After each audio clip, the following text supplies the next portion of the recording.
ఇటు నల్గొండ పట్టణంలో కొలువైన గణనాథుల మండపాలను మంత్రి కోమటిరెడ్డి వెంకటరెడ్డి సందర్శించారు.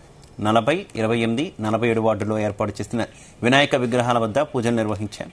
గణేష్ నవరాత్రి ఉత్సవాలను భక్తి శ్రద్ధలతో ప్రశాంత వాతావరణంలో నిర్వహించుకోవాలన్నారు. రాష్ట్ర ప్రజలు సుభిక్షంగా ఉండాలని, పాడి పంటలు సమృద్ధిగా పండాలని ఆ దేవుణ్ణి కోరుకుంటున్నట్టు తెలిపారు. ఇక మంత్రి వెంట నల్గొండ ప్రజా ప్రతినిధులు ఉన్నారు.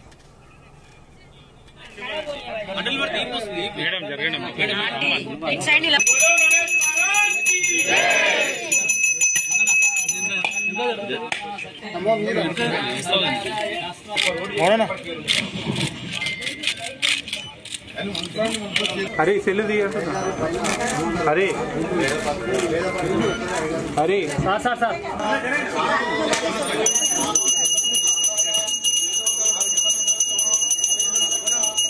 मालती नंदीश गौरील नेतृत्वस्य अपरन् रमेश गौड नंदीश कविता नंदीश सह कुटुंबस्य समान्तरस्य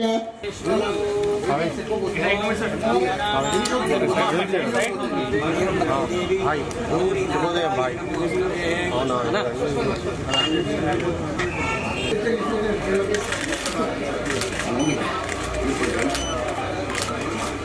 विग्रह